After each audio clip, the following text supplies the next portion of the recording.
Hello, and welcome to episode 9 of A Book and a Dream. My name is Megan O'Russell, and today I want to chat with you about the twists and turns of writing a book.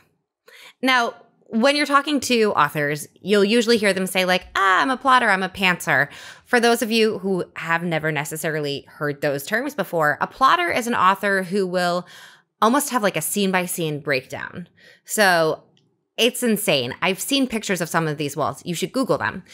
And it looks like an FBI chart, like Homeland, which is a great show, literally exploded, where there's Post-it notes and pictures and Pinterest boards that go through every scene and what beats are going to go in every scene and how many words it is. So these people could basically tell you how long their book is going to be to the page before they start writing it.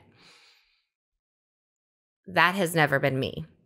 Then you have pantsers who start off with a general idea of these people are in this world and things happen.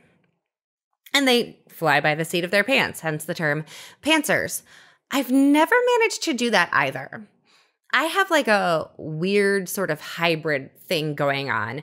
I think the best way to explain how I plot out my books would be like a road trip. Let's say I am in New York City and I want to drive to the Grand Canyon.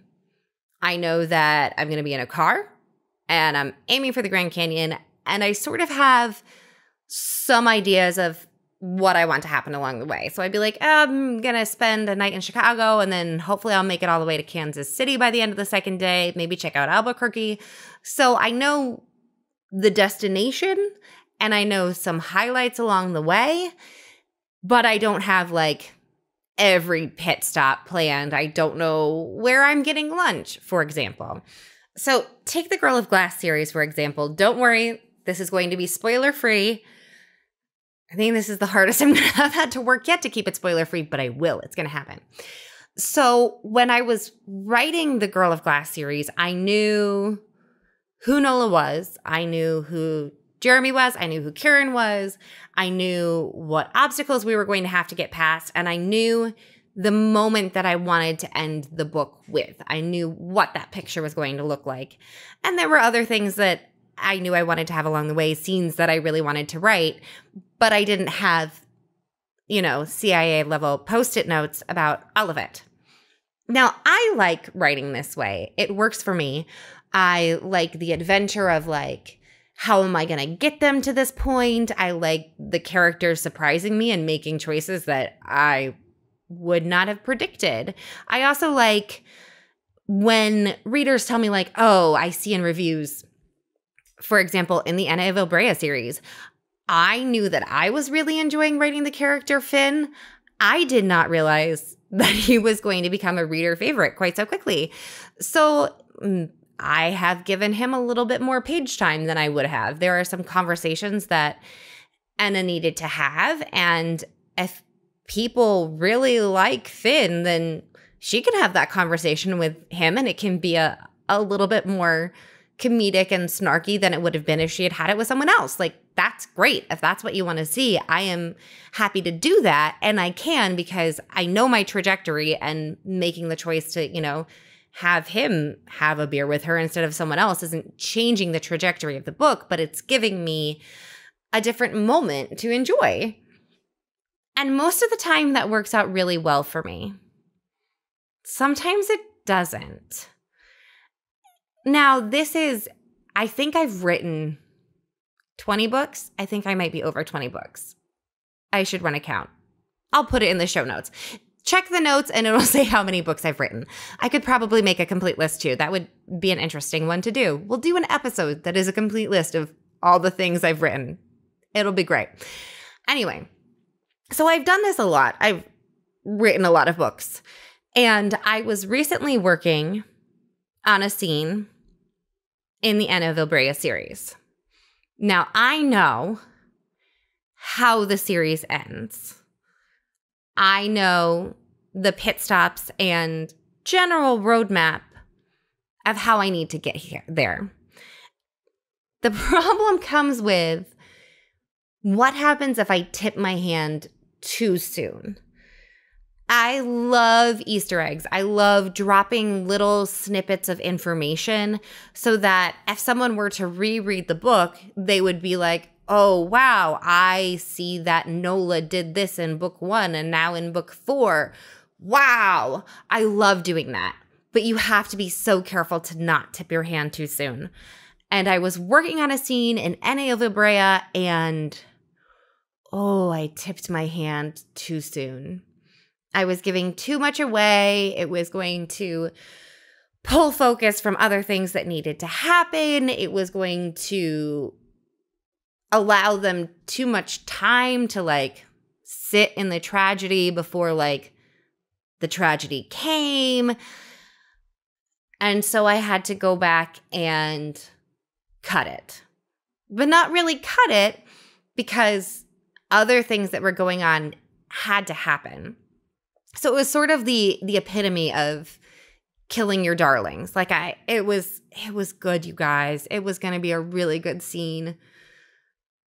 But I had to take it out, and there are some elements of it. I think I cut 3,000 words, and 500 of them got put back in another format with other things happening. But I had to take it out. And no one is ever going to read that chapter. And it was really good. And in a way, I'm glad because I caught it soon. I realized when I sat down to like keep writing the next day that I had made a mistake. So I didn't write 12 chapters and have to erase them. I only wrote 1, which is great because I don't even want to think of how upset I would be if I had to cut 12 chapters. But I had to cut it, took it out, kept the good information, kept a few cute little beats, and then stored the rest in a file. Now, as a reader, as I'm sitting there like putting this really nice scene in a file where no one's ever going to see it, it sort of makes you wonder, what did other authors cut? What did they have in their mind working? And then they get there and they're like, it's good, but I can't do that. We know, and once again, spoiler free, that J.K. Rowling was planning on killing off different characters other than what ended up happening in the canon that we all know.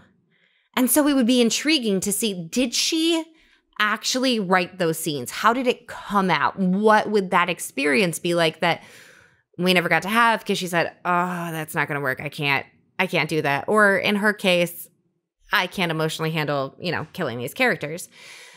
So it would be fascinating to dive into like the Hunger Games and see, were there cut things? Were there other deaths? Did the romance shift in a different way? Were there more tender moments? What would have happened if those authors had never had to kill their darlings? As a reader, I find that fascinating. And if I don't know, were capable of espionage and weren't completely and utterly morally wrong, I would almost like go dumpster diving in their computers to see like what is in their trash folders, what is in their like secret hidden, I can't bear to delete you all the way, but no one's ever going to get to see you folders. That would be amazing to see those gems. And for those of you out there who are authors, I just want to tell you that you're not alone when you have to do it. It feels horrible. You work so hard on a scene, you work so hard on a chapter, and then you come back to it and you're like, I can't use it. So if that happens to you, whether you're, trying to write a novel in a month, or you're working on your first book, or maybe you're 40 books in and you just need someone else to say like, it's okay. It is okay that this happens. I'm telling you that it's okay. It is okay that you write something you're really proud of and you just can't keep it. So grab yourself a pint of ice cream, or if you are of legal drinking age, wherever you are, a glass of wine.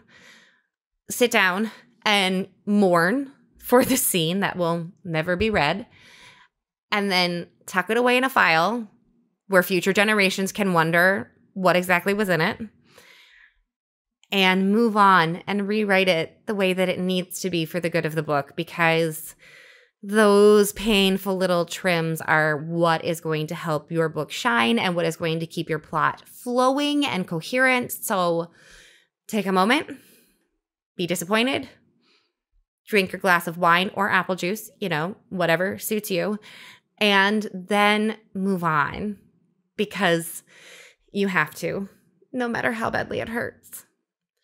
So, as a reader, are there any of those cutscenes, other deaths, ways romances could have turned out that you would love to read the cut material?